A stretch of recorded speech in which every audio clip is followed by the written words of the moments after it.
하나님의 말씀은 히브리서 8장 12절에서 13절의 말씀을 다 같이 합독하겠습니다. 내가 저의 불의를 긍휼히 여기고 저의 죄를 다시 기억하지 아니하리라 하셨느니라. 새 언약이라 말씀하셨음에 첫 것은 낡아지게 하는 것이니 낡아지고 새하는 것은 없어져 가는 것이니라. 아멘. 자, 오늘 늘 우리가 가장 중요하게 배웠던 것이 성경 구약과 신약입니다. 다시 말해서 이것은 옛 언약과 새 언약이다. 이 두 권의 말씀을 우리가 늘 보고 배우고 있는 것은 사실입니다. 그런데 항상 우리가 이 언약에 대한 관계가 하나님의 입장에서는 매우 중요한 그 전능하신 신이 인간과의 관계 속에서 맺어진 언약, 그것은 결코 하나님이 실현하지 아니하시고 실행하시는 언약, 그리고 오늘날에 와가지고 그 모든 언약을 완벽하게 십자가를 통해서 실현하고서 이제 그 언약 가운데 있는 자들이 하나님을 믿음으로써의 하나님이 주시는 축복을 완벽하게 받을 수 있는 조건을 완전하게 만들어 놓으신 것이 바로 하나님의 언약입니다.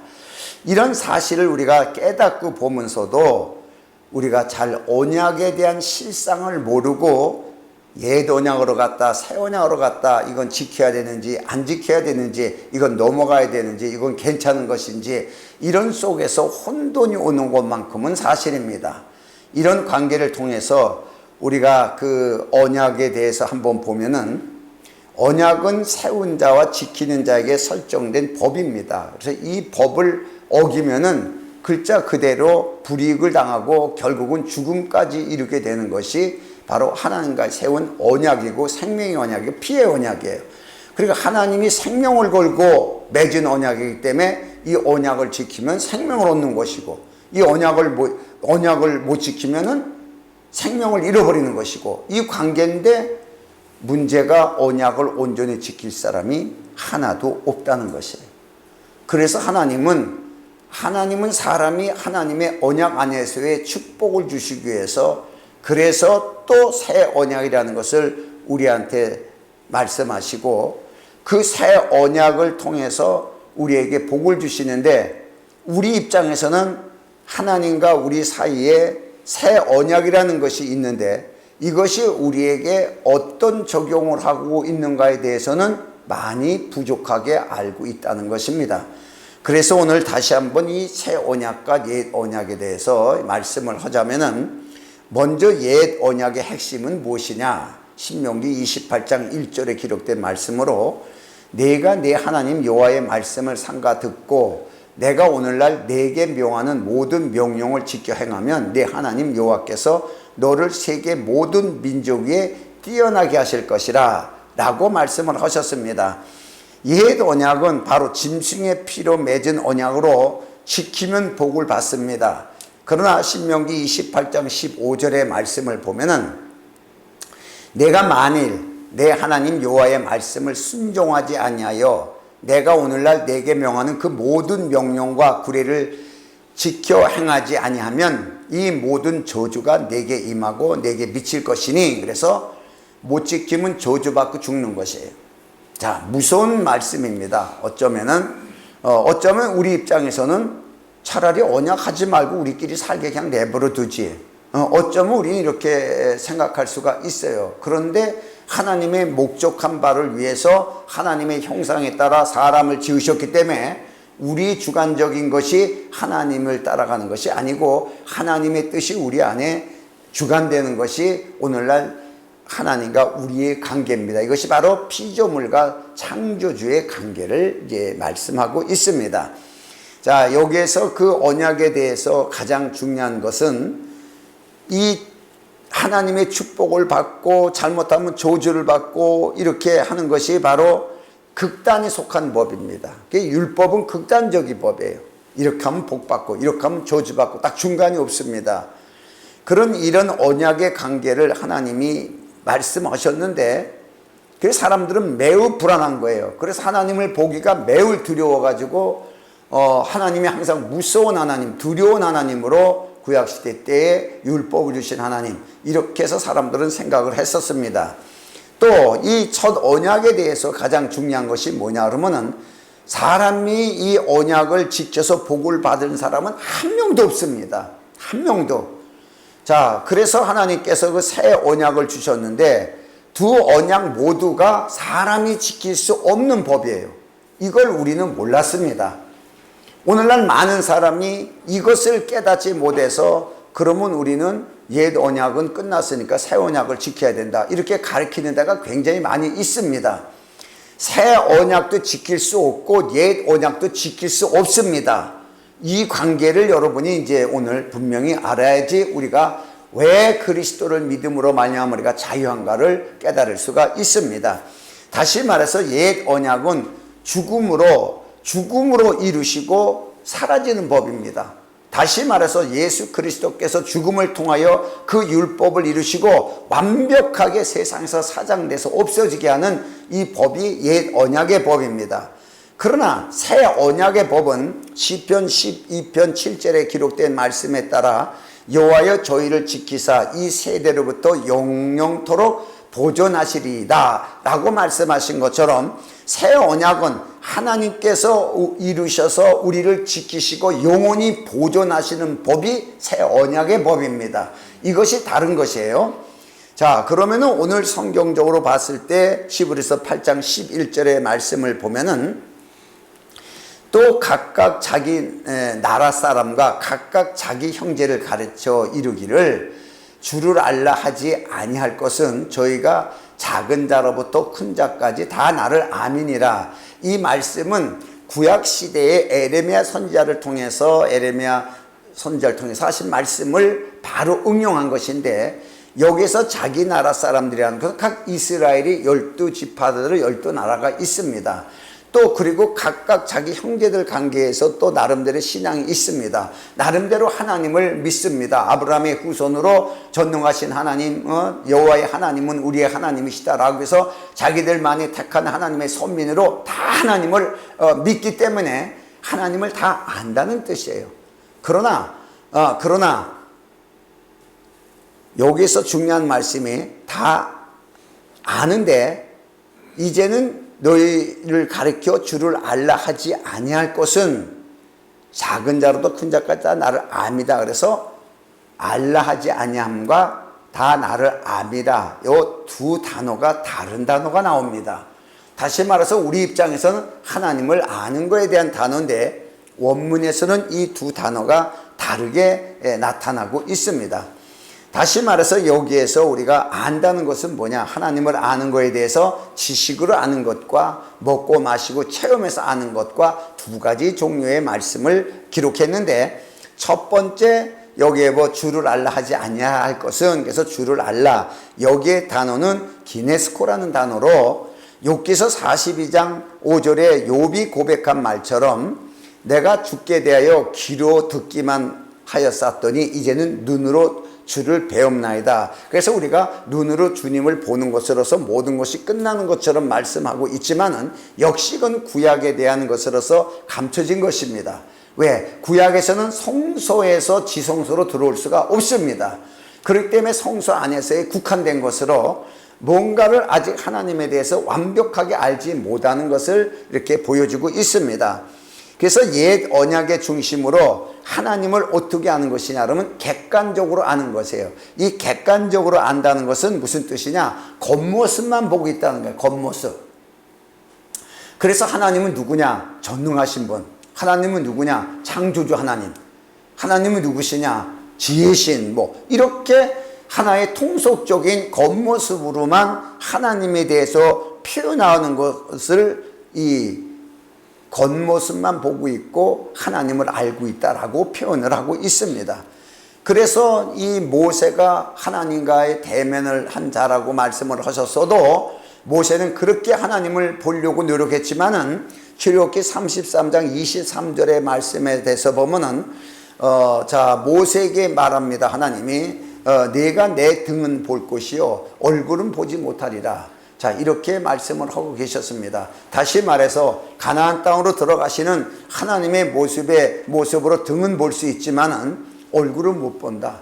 그럼 그 얼굴은 누가 볼 수 있느냐? 바로 여호수아만 볼 수 있다는 것을 상징적으로 말씀하고 계십니다. 그러면 모세는 율법에 대한 옛 언약의 대표자고 여호수아는 예수 그리스도의 예표로 새 언약의 대표자입니다. 이 관계를 볼 수가 있습니다. 그래서 구약에 있는 그 모든 하나님을 알라는 것은 바로 그들이 알고 있는 것은 전부 겉으로 하나님의 진실적인 것을 모르고 겉으로만 안다는 것이에요. 자, 요걸 지적을 했습니다. 두 번째로 저희가 나를 아민이라 이렇게 말씀하신 것은 오이다라는 단어로, 이것은 요한복음 14장 20절에 있는 말씀으로 그 날에는 내가 아버지 안에 너희가 내 안에 내가 너희 안에 있는 것을 너희가 알리라, 이 말씀에 대한 것을 하신 것입니다. 다시 말해서 그리스도를 완벽하게 그리스도 안에서의 그리스도를 아는 것이에요. 우리가 표면적으로 아는 것이 아니라 내면적으로서의 그 그리스도가 어떤 분이라는 걸 깨닫는 것을 기록하고 있습니다. 자, 이것은 새 언약의 중심으로 주관적으로 하나님을 아는 것이에요. 주관적인 것은 내적인 것으로서 내 마음을 통해서 하나님 자신을 체험하고 정말 어떤 분이고 왜 그분이 귀한가, 그 언약이 어떤 것인가를 내 개인적으로서의 완벽하게 체험해서 알고 있는 것을 보고 이걸 너희가 나를 암이라 라고서 말씀을 하셨습니다. 그러니까 새 언약에서는 하나님을 완전히 알 수 있는 것이고 하나님의 얼굴을 볼 수가 있는 것이 바로 새 언약이에요. 그래서 고린도전서 2장 16절의 말씀에도 누가 주의 마음을 알아서 주를 가리키겠느냐, 이것은 구약 때 못했습니다. 사도 바울이 바리새인 중에 바리새인이었으면서도 하나님의 마음을 깨닫지 못해서 하나님의 마음을 가르치지 못했습니다. 율법을 가르쳤어도. 그런데 이제 와서는 예수를 믿고 거듭나서 사도가 된 바울은 누가 주의 마음을 알아서 주를 가르치겠느냐, 그러나 우리가 그리스도의 마음을 가졌느니라, 이렇게 단호하게 하나님과의 그리스도와의 관계가 하나임을 이렇게 나타내고 있습니다. 바로 이것이 예수 그리스도를 아는 것이고 하나님을 아는 것입니다. 그러니까 예수 그리스도를 모르면 하나님을 알 수가 없고 예수 그리스도를 알면 하나님을 알 수가 있는 것이에요. 이 관계를 설명을 했습니다. 그래서 이 언약에 대해서는 옛 언약과 새 언약을 굳이 왜 이렇게 우리에게 주셨는가? 왜 그 새 언약만 주시지 처음부터 왜 옛 언약까지 줘가지고 다 죄를 짓게 만들어가지고 너희는 다 죄인이다 뭐 이렇게까지 왜 하셨을까? 여기에서 매우 궁금한 것이 우리들입니다. 그러나 하나님이 하신 일은 다 하나님의 뜻을 위해서 이루어진 것으로, 제일 중요한 것이 이 두 언약을 관계를 통해서 첫 번째는 하나님이 사람에게 어떻게 대하고 있는가, 대하는 방법에 대해서 두 가지가 나옵니다. 두 번째는 사람이 하나님을 섬기는데 어떻게 섬기는 것인가, 어떻게 하는 것이 바로 섬기는 것인가 라는 두 단계가 나타나고 있습니다. 이것은 여러분이 전에는 안 배웠을 것입니다. 성경에 보면은 하나님이 적용하는 두 단계로서의 첫 번째 옛 언약의 단계는 어떤 단계냐? 로마서 3장 10절의 말씀을 보면은 기록된 바 의인은 없나니 하나도 없으며 라고 말씀하셨습니다. 다시 말해서 세상에 의인은 하나도 없고 하나님만 의인이시다. 그런데 세상 사람들이 왜 우리도 잘못한 게 없는데 의인이 아니냐 라고서 반문이 들어갈까봐 율법이라는 걸 통해 가지고서 하나님이 사람이 어떤 존재라는 것을 깨닫게 하시는 거예요. 그래서 율법으로 하나님이 사람을 보는 방법이 바로 옛 언약이에요. 옛 언약은 뭐냐? 율법을 통해서 하나님이 사람을 보는 거예요. 이렇게 보다 보니까 사람의 입장에서는 율법을 열심히 지켜서 복을 받으려고 하지만은 하나님의 입장에서 보니까 율법을 지켜가지고 복을 받을 수 있는 사람은 하나도 없다. 하나도 없다는 것이에요. 다시 말해서 율법을 지켜서 복을 받을 수 있는 사람은 하나도 없고, 또 다시 율법은 어떤 것이냐? 사람이 지키면 지킬수록 죄에 묶이는 법이 바로 율법이에요. 그래서 로마서 2장 12절의 말씀에도 보면은 무릇 율법이 없이 범죄한 자는 또한 율법이 없이 망하고 무릇 율법이 있고 범죄한 자는 율법으로 말미암아 심판을 받으리라. 그래서 율법을 지키고 살았던 이스라엘 백성도 망하는 민족이고, 율법이 없이 살았던 세상 사람들도 전부 율법이 없이 망하는 존재고, 그래서 하나님이 율법이라는 것을 통해서 모든 자들이 망하는 자들이다. 그 죄로 인하여 망할 수밖에 없는 자를 하나님께서 다시 살려야 되겠다, 그들을 다시 복되게 해야 되겠다 라고서 주신 법이 새 언약입니다. 그래서 새 언약은 히브리서 10장 17절 이하의 말씀으로, 또 저희 죄와 저희 불법을 내가 다시 기억지 아니하리라 하셨으니 이것을 사하셨은즉 다시 죄를 위하여 제사 드릴 것이 없느니라. 아무것도 할 게 없다는 거예요. 우리가 진 죄를 위해서 하나님 앞에 어떤 것도 할 일이 없다고 말씀하셨습니다. 자, 이것에 대해서 과연 여러분이 자유한 것인가? 자유하지 않은 것인가? 그러면 예수 믿는 사람은 아무것도 안 해도 되는데 예수 안 믿는 사람의 죄도 없어진 것인가? 예수 안 믿는 사람의 죄는 여전히 남아있죠. 어떤 죄예요? 모세의 명한 율법의 죄가 남아있는 것이 아니라 믿지 않는 것, 예수를 믿지 않는 게 죄입니다. 이 죄가 살아있습니다. 아직까지 이 관계를 볼 수가 있습니다. 그러나 우리는 예수를 믿는 사람은 그리스도 안에 있는 자이기 때문에 이미 그리스도 안에 있는 자는 정죄함이 없나니, 죄에 대해서 우리가 무관한 사람들이라는 얘기예요. 이것이 바로 사람이 하나님을 보는 법이에요. 사람이 하나님을 보는데 무서운 하나님이 아니라는 겁니다. 무서운 하나님이. 그래서 시편 17편 15절에 기록된 말씀대로 나는 의로운 중에 주의 얼굴을 보리니 깰 때 주의 형상으로 만족하리이다. 그래서 하나님의 얼굴을 볼 수 있는 것이 바로 새 언약에서 하나님과의 만남을 가질 수가 있는 것입니다. 그래서 이 중요한 것이 옛 언약 안에서는 사람이 하나님을 보면 죽는 거예요. 볼 수가 없습니다. 출애굽기 33장 20절에 모세가 그렇게 철저하게 하나님을 섬기고 이렇게 했어도 하나님의 얼굴을 봤으면 좋겠다고 보여달라고 그렇게 얘기했는데도 하나님께서 또 가라사대 내가 내 얼굴을 보지 못하리니 나를 보고 살 자가 없습니다. 그래서 모세를 위해서 안 보여주는 거예요. 만약에 모세에게 하나님의 얼굴을 보여줬다면 그 영광 속에서 모세는 아마 타 죽을지도 몰라요. 그러니까 모세를 위해서 내 등만 볼 것이다 라고서 이제 모세에 대한 직분을 마무리할 수 있게 하셨는데, 그래서 성경대로 우리가 이 말씀대로 다시 한번 보면은 이 새 언약은 그리스도의 영광으로 하나님을 보고 체험할 수 있는 복이에요. 그래서 요한일서 1장 1절의 말씀을 보면은 태초부터 있는 생명의 말씀에 관하여는 우리가 들은 바요 눈으로 본 바요 주목하고 우리의 손으로 만진 바라 라고 기록하고 있습니다. 세 단원이 나옵니다.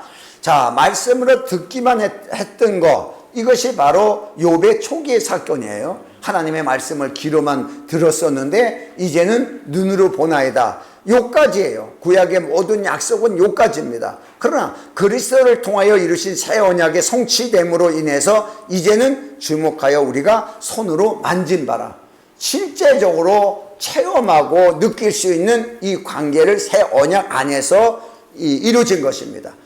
그래서 이 새 언약 안에서 이루어진 법은 신령한 하나님의 권위를 얻는 법이에요. 하나님의 모든 것을 가질 수 있는 법이에요. 하나님과 교제할 수 있는 법이에요. 이 두 가지를 볼 수가 있습니다. 두 번째 단계에서 하나님을 섬기는 법에 대해서 두 가지를 말씀을 하셨는데, 첫 번째가 이제 옛 언약으로 갈라디아서 4장 24절 이하의 말씀을 보면은 이것은 비유니 이 여자들은 두 언약이라 하나는 신의 산으로부터 종을 낳은 자니 곧 하가라. 이 하가는 아라비아에 있는 신의 산으로 지금 있는 에루살렘과 같은 데니, 이걸 잘 기억하세요. 아라비아에 있는 신의 산을 상징하고 있고 지금 있는 에루살렘과 같은 데니 저가 그 자녀들로 더불어 종노릇하고 라고 기록하고 있습니다. 여러분, 이 당시에 에루살렘 성전에서만 예배만 드리면 약속받은 자라고 자부하고 살았던 자들이 유다 지파입니다. 그런데 그들이 섬기고 자랑하고 있는 그 에루살렘은 바로 율법 안에 옛 언약 안에 있는 예루살렘이라고 이렇게 지적을 하고 있습니다. 자, 다시 말해서 율법을 철저히 지켰어도 의롭게 되지 못하는 것이고, 또 이 율법은 죄인들과 맺어진 법입니다. 죄인들과 맺어진 법으로 이 하나님을 섬겨야 되는데, 어떻게 섬겨야 되나? 철저히 섬겨야 됩니다. 철저히 하나님을 섬겨야 되는데, 그 섬기면서도 기업을 얻을 수 없는 종의 법입니다. 이것이 바로 죄인들과 맺어진 법이에요. 그러니까 이 땅에 있는 예루살렘조차도 하나님의 말씀에 절대적으로 이들은 뭔지 모르게 율법으로 순종하고 있었습니다. 그러니까 이 땅에 있는 예루살렘은 시내 산과 같이 율법에 속한 자다. 다시 말해서 시내 산은 북이스라엘이 중심이에요. 그림심산이나. 그런데 이 예루살렘은 유다 지파의 중심입니다. 그런데 너희들이 전부 다 옛 언약 안에 있다는 거예요. 예루살렘 성전만 고수하지 마라. 그러니까 예수님께서 이 산도 아니요 예루살렘도 아니요 신령과 진정으로 예배할 때가 오다니 곧 이때라, 이렇게 예배할 장소에 대해서 장소적인가 개념적인 것을 완전히 바꿔버린 것이 사마리아 여인과의 대화 속에서 나온 겁니다. 이렇게 우리도 이 땅에 있는 예루살렘을 어디에 상징으로 보지만, 분명히 성경은 이 예루살렘도 율법 안에 있는 예루살렘으로 표현이 되어 있습니다. 자, 그러면은 새 언약에서는 갈라디아서 4장 26절의 말씀을 보면은, 오직 위에 있는 예루살렘은 자유자니 곧 우리의 어머니라, 이렇게 표현되고 있습니다. 어디에 있는 예루살렘이에요? 위에 있는 예루살렘. 그러면 이들이 고수하고 있는 것은 땅에 있는 예루살렘. 여러분, 땅에 있는 예루살렘 성전을 지으려고 이스라엘 백성들이 지금 준비하고 있지만, 그것은 여전히 율법에 속한 옛 언약에 속한 성전입니다. 우리의 성전은 하늘에 있어야 됩니다. 하늘에 있는 예루살렘 성전만이 새 언약에 성취된 성전인 것을 믿으시기 바랍니다. 이렇게 같은 예루살렘이라도 딱 구별하고 있습니다. 자, 그러면은 이 갈라디아서 4장 28절의 말씀을 보면은, 형제들아 너희는 이삭과 같이 약속의 자녀라 그랬습니다. 그래서 새 언약은 약속의 자녀와 맺는 것입니다. 옛 언약은 죄인들과 맺는 것입니다. 새 언약은 하나님의 아들인 약속의 자녀와 맺은 법입니다. 자, 그래서 이것은 하늘에 있는 예루살렘으로 하나님의 말씀을 알고 순종할 수 있는 법이에요. 이제 비로소 하나님의 뜻을 알고 아버지의 뜻을 알아요. 다시 말해서 두 아들에 대한 기록이 성경에 나오는데, 밖에서 죄를 짓고 온 둘째 아들은 아버지가 어떤 분이라는 걸 알았습니다. 그러나 아버지와 함께 계속 살았던 이 첫 아들은 아버지가 어떤 분인지를 전혀 깨닫지 못했습니다. 이것이 바로 아브라함의 후손으로 하나님의 선민하고 자부하는 유대인들을 첫 아들로 비유하고 있고, 예수 그리스도를 통하여 하나님의 아들 된 자들을 둘째 아들로 비유하고 있습니다. 그 관계에서 누가 진짜 아버지를 뜻을 아냐? 둘째 아들이었습니다. 이 관계를 성경은 말씀하고 계십니다. 그래서 하나님의 말씀을 알아야, 아버지의 뜻을 알아야 우리가 순종할 수가 있는 것이에요. 이건 율법처럼 복종하는 것이 아닙니다. 그 뜻을 아니까 자동으로 내가 이렇게 순종할 수밖에 없는 자동적인 관계를 이루는 것으로 기업을 얻을 수 있고 언제나 지성소를 들어갈 수 있다는 거예요. 이게 중요한 겁니다. 그럼 지성소에 들어갈 수 있는 그 조건이 뭐냐? 바로 아들에 의한 아들의 피가, 다시 말해서 그리스도의 피가 우리에게 있기 때문에 그 피를 볼 때 하나님은 우리를 축복하시게 돼 있어요. 구약에는 그 피를 볼 때 재앙을 넘어갔지만은 신약의 새 언약에는 그 피를 볼 때 우리에게 축복하시게 돼 있습니다. 그러니까 이것이 바로 이삭이 아들을 축복할 때, 야곱이 장자의 옷을 입고 들어왔을 때 그 장자의 향취를 맡으면서 축복하시는 그 이삭의 모습을 보게 됩니다. 바로 그리스도의 보혈이 있는 자들이, 장자의 옷을 입은 자들이요, 이 장자의 피와 생명이죠. 그 다음에 장자의 옷을 입은 자들은 무조건 하나님이 아들로, 장자권을 가진 아들로서의 축복을 하게 되어 있습니다. 이 관계를 여러분이 지난 설교에도 들어서 여러분이 알고 있습니다. 그래서 가장 중요한 말씀으로 의롭게 되는 법이 새 언약입니다. 구약의 율법은 아무리 지켜도 의롭게 될 수 없는 법인데, 그래서 율법으로는 의롭게 될 수 없다고 봅니다. 그러나 신약의 새 언약은 우리를 의롭게 하시는 법이고 하나님의 복을 얻게 하는 법이고 하나님을 누리게 하는 법이고 그 다음에 하나님과 늘 교제하는 지성소로 들락날락 할 수 있는 거예요. 언제나 열려진 지성소로 들어갈 수 있고 나올 수 있는 이 관계를 설정한 것이 바로 새 언약입니다. 우리가 이만큼만 하더라도 새 언약이 이런 것이었나, 정말 실제적인 것이구나. 그래서 새 언약에 대한 실상은 어디 있어요? 바로 하늘에 있는 예루살렘입니다. 그 예루살렘에 그리스도가 하나님 앞에 승천하고 계실 때 우리도 함께 거기 승천하였다라고 기록하고 있는데, 바로 예수 그리스도 안에 있는 자들은 모조리 다 하늘에 있는 새 예루살렘 성에 있는 자들이에요. 마지막에 나중에 거기 들어가서 그렇지 우리가 거기로 이제 올라가면 되지만, 여기 있지만 소속이 바로 하늘에 있는 예루살렘에 대한 소속이에요. 그거는 새 언약 안에 있는 자들이에요. 그러나 땅에 있는 예루살렘을 고수한 자들은 역시 그들이 예루살렘 성전 얘기하지만 율법에 속한 자들이에요. 이렇게 성경은 말씀하고 있습니다. 자, 그래서 옛 언약이라는 것은 어떤 언약이냐? 버리는 언약이에요. 버려야 됩니다. 여러분 안에도 옛 언약의 상태가 들어있다면 여러분 안에서도 이걸 다 버려야 됩니다. 골로새서 2장 20절 이하의 말씀을 보면은 너희가 세상 초등학문에서 그리스도와 함께 죽었거든. 율법입니다. 이 율법을 초등학문이라고 말합니다. 죽었습니다. 어찌하여 세상에 사는 것과 같이 의문에 순종하느냐? 율법에 왜 순종하냐? 이게 이미 끝난 율법에 왜 또 율법에 순종하느냐? 이러고 성경은 말씀하고 있지만은 여러분들이 여기에 답변은 뭐라고 해야 될 수 있을까요? 목사님이 이렇게 가르치니까 이렇게 변론을 할 수가 있다는 얘기입니다. 그런데 성경은 왜 순종하냐? 거기다가 곧 붙잡지도 말고 맛보지도 말고 만지지도 말라 하는 것이니 전혀 그거에 대해서 상관하지 않고 버리라는 거예요. 완전히 버리라는 거예요. 그래서 골로새서 2장 22절에 바로 가면서 이 모든 것은 쓰는 대로 부패에 돌아가리라. 사람의 명과 가르침을 쫓느냐. 그러니까 율법을 이렇게 해서 율법적으로 우리 교회가 이렇게 지켜야 되고 우리 이렇게 해야 복을 받습니다 라고 말한다면은 여러분은 다 지킵니다. 미안한 얘기입니다만은, 그런데 그것은 사람이 가르침이라는 거예요. 사람이 명하고 가르친 것이라는 거예요. 여러분이 율법적인 요소를 우리가 벗어나기가요 쉽지 않습니다. 바리새인도 쉽지 않습니다. 왜 그러냐? 그들은 수천 년 동안 율법 안에서의 생활했던 사람이기 때문에 어려운 것이고, 우리는 예수를 믿으면서 초보 때에 가르쳤던 사람이 다 율법 가르쳤습니다.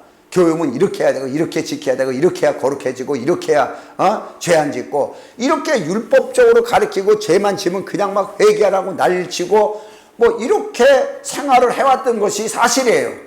그렇기 때문에 우리 속에 담겨져 있는 율법을 벗어나기가요 목사도 쉽지 않습니다.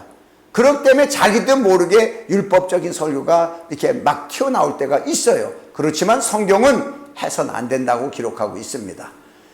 완전히 버리라는 거예요. 완전히 그것은 오히려 부패해지니까 완전히 버려라. 그래서 부패한다는 것은 소멸되고 사라진다는 뜻입니다. 그럼 내가 받은 복도 다 사라진다는 거예요. 율법만 사라지는 것이 아니라 내가 이렇게 지켜서 하나님이 나에게 복을 줬다라고 말한다면 율법이 사라지는 그 순간에 네가 받은 복도 다 사라진다는 거예요. 우리는 모두가 은혜를 받은 겁니다. 내가 무슨 기도를 이렇게 해서 작정해서 얼마를 하고 어떻게 하니까 하나님이 이렇게 하고 내가 또 이렇게 헌신하니까 하나님이 이렇게 해주고, 그래서 행위에 대한 결과를 얻는 것이 율법입니다. 이것은 다 사라진다는 거예요. 왜 많은 사람이 목회를 하면서 마지막 때에 왜 굉장한 어려움을 겪으면서 사는 사람들이 많이 생깁니다. 병으로, 물질로. 왜 그래요? 다 소멸돼 버린 거예요. 그것은 다 자기가 이렇게 해서 받고 이렇게 해서 받고 이렇게 받았다는 것이에요. 여러분, 은혜로 받은 것만 영원히 존재해요. 하나님이 은혜를 주신 것만은 하나님이 가져가지 않습니다. 소멸시키지 않습니다. 그러나 내가 이렇게 해서 뭔가를 얻었고 했다고 한다면은 소멸되게 돼 있어요. 이건 성경이 그렇게 기록하고 있습니다. 또 누군가가 있으면 누구를 깐다고 얘기할지 모르지만 성경이 바로 이렇게 말씀하고 있습니다. 여기에 우리는 가지 말고 다 버려야 되는 거예요. 율법의 요소를 다 버려야 됩니다. 이것을 성경은 말씀하셨습니다. 그래서 율법은 버리는 법이요, 두 번째로 새 언약은 보존하는 법입니다. 그래서 고린도전후서 3장 3절의 말씀을 보면 너희는 우리로 말미암아 나타난 그리스도의 편지니, 자, 이는 목으로 쓴 것이 아니요 오직 살아계신 하나님의 영으로 한 것이며 또 돌비에 쓴 것이 아니요 오직 육의 신비에 우리 마음에 쓴 것이라, 이렇게 기록하고 있습니다. 새 언약은 하나님께서 우리 마음판에 직접 기록하신 거예요. 직접 하나님이 직접 기록하시고, 그리고 우리를 가르치시고 인도하시는 법이에요. 그 말씀은 언제나 우리에게 진리가 되는 거예요. 율법은 진리가 아닙니다. 율법은. 그러나 새 언약 안에서 우리에게 말씀하신 것은 진리가 됩니다. 다시 말해서 하나님의 말씀에 대한 명령은 성막들에서도 있습니다. 그 명령은 다 죽어야 된다, 이 뜻이에요. 그래서 성막들에서는 모든 짐승이 다 죽어야 됩니다. 그러나 지성소 안에서는 살아납니다. 하나님과의 말씀을 받고 살아납니다. 그 살아난 대제사장이, 하나님 앞에서 죽지 않고 살아난 대제사장이 하나님의 얼굴을 보면 죽는데, 살아난 대제사장이 나와서 자유를 선포합니다. 권리를 선포합니다. 이런 정도의 하나님이 주신 믿음의 권리를 가지고 진짜 세상 가운데 자유하게 살 수 있는 것이 바로 새 언약 안에 사는 자들이에요. 그래서 요한복음 8장 32절의 말씀에도 보면은 진리를 알지니 진리가 너희를 자유케 하리라. 이 진리가 어디서 주는 말씀이에요? 지성소에서 주시는 말씀이에요. 새 예루살렘 성에서 내려오는 생명의 샘물, 예수 그리스도의 입에서 나오는 생수, 성령이 우리 가운데 깨닫게 하시고 알게 하는 진리, 이 같은 맥락입니다. 이것만이 우리가 세상에서 자유하고 하나님의 권위를 가지고 살 수 있다고 이렇게 말씀하셨어요. 바로 여러분이 여기에서 무엇을 적용할 수 있는 것인가? 그렇다면 이 세상에서 가장 귀한 게 과연 무엇인가? 여기에 초점이 들어가죠. 과연 여러분은 어떤 것을 구하기 위해서 뛰어다니는가? 여러분은 어떤 것을 구하기 위해 노력하는 것인가? 하나님이 가장 귀하게 여기는 것, 하나님이. 그것을 우리도 가장 귀하게 여길 것으로 아는 것이 하나님을 아는 것이에요. 하나님은 이것이 귀하다 그러는데 우리는 이게 귀해요. 하나님은 가나안 땅이 귀하게 보고 가나안 땅을 들어가야 된다. 가나안 땅에 들어가야 거기서 내가 거할 수 있는 집을 만들어야 된다. 성전을 지어야 된다. 이게 하나님의 의도입니다. 그런데 백성들은 가나안 땅보다 우리는 여기서 그냥 살을 내요. 애굽에서 살을 내요. 가나안 땅과 어렵게 왜 들어갑니까? 우리 생각입니다. 하나님과 맞지 않았습니다. 하나님의 뜻과 백성들의 생각이 전혀 맞지 않았습니다. 이들은 전부 성막들에 있는 자들이에요. 결국은 성막들에서 가나안 땅에서 40년간을 헤매다가 결국은 죽습니다. 그러나 하나님의 뜻에 맞는 자들은 전부 가나안 땅으로 들어가서 기업을 받습니다. 이것이 바로 여러분이 하나님의 뜻에만 맞으면은 가나안 땅의 기업을 받는 것처럼 하늘에 있는 기업, 땅의 기업을 받을 수 있는 조건이 이루어지는 것입니다. 이걸 성경은 말씀하셨어요. 자, 그래서 옛 언약은 하나님이 기억하지 않는 율법으로, 율법을 사용하는 것은 바로 옛 언약으로 자기가 돌아가는 거예요. 옛 언약으로. 이건 매우 중요한 겁니다. 여러분이 혹시라도 율법을 통해서 상대방에게 적용을 했다면은 여러분 스스로가 옛 언약 안으로 돌아가는 거예요. 그러면 여러분 스스로가 가진 게 소멸되고 여러분 스스로가 율법 안에 묶여버리는 겁니다. 그래서 성경은 히브리서 10장 39절의 말씀을 보면은 우리는 뒤로 물러가 침륜에 빠지는 자가 아니요 오직 영혼을 구원함에 이르는 믿음을 가진 자라. 계속 긍정적인 사고를 가지고 어제가 되니 아침이 되고 저녁이 되니, 저녁이 되고 아침이 되니는 저녁이 되고 아침이 되니, 이게 바로 창세기 1장에 나오는 말입니다. 저녁이 되고 아침이 되니 하나님의 시작입니다. 하나님의 시작은 항상 아침을 향하여 나갑니다. 아침을 향하여. 그래서 하나님의 시작으로 항상 우리가 하나님과 함께 시작할 수 있는 권리를 가진 것이 바로 새 언약 안에 있는 자들이에요. 이 권리가 박탈당하면 우리는 세상에 허탄한 것을 귀하다고 생각을 합니다. 여러분 말로나 생각이나 여러분이 표현이 하나님의 약속된 말씀보다 새 언약 안에 성취된 언약보다 귀한 것이 있다고 말한다면 그 순간에 여러분은 하나님 안에서 벗어나는 것입니다. 그러나 어떤 어려운 상황에서도 이미 그리스도를 통해 성취된 새 언약 안에 내가 있다, 내가 그 안에 있는 것을 여러분이 신한다면 여러분 자신이 하나님 안에 있다는 사실을 신한 즉시 하나님은 우리의 하나님이 되어 주십니다. 이게 우리에게 주시는 복입니다. 이런 결과를 보면서 과연 우리가 쉽게 새 언약, 옛 언약, 신학적으로 어떤 교수는 책을 갖다 아주 이렇게 두껍게 썼습니다. 새 언약은 어떻고 옛 언약은 어떻고. 그런데 이 사람이 설교하는 걸 보면은 완전히 복음인지 이게 율법인지 혼돈이 안 되게 섞어가지고 막 이렇게 하는 것을 여러 번 봐요. 아마 유튜브에 많은 사람들이 올라오지만 이게 거의 다 막 섞여 있습니다. 정말 예수님이 설교하셨다면 어떻게 설교하셨을까? 우리 한 번쯤 나는 이렇게 생각을 해봅니다. 여러분 항상 여러분이 듣는 말씀은 예수님이 하신 말씀을 듣는 거지 모세가 말한 것을 듣는 것이 아닙니다. 그것은 이미 끝났습니다. 사라졌습니다. 없어졌습니다. 오직 그리스도가 이루신 새 언약에 대한 성취, 이것만이 살아있습니다. 그래서 이 사실을 인정하는 자에게 그 언약의 실제가 우리 삶 속에, 우리 가정에, 우리 산업에 바로 증거되는 것을 믿으시기 바랍니다. 오늘 이러한 믿음을 통해서 우리가 세상에 살아가면서도 어떠한 환경의 어려움과 고난과 또 우리가 문제가 있을지라도 항상 살아계신 하나님의 언약을 시인하고 일하는 자에게 하나님이 우리를 지도하시고 인도하신다고 약속하셨습니다. 이런 약속의 말씀대로 우리가 살아갈 수 있도록 우리 가운데 함께 해달라고 나같이 통성으로 기도합니다.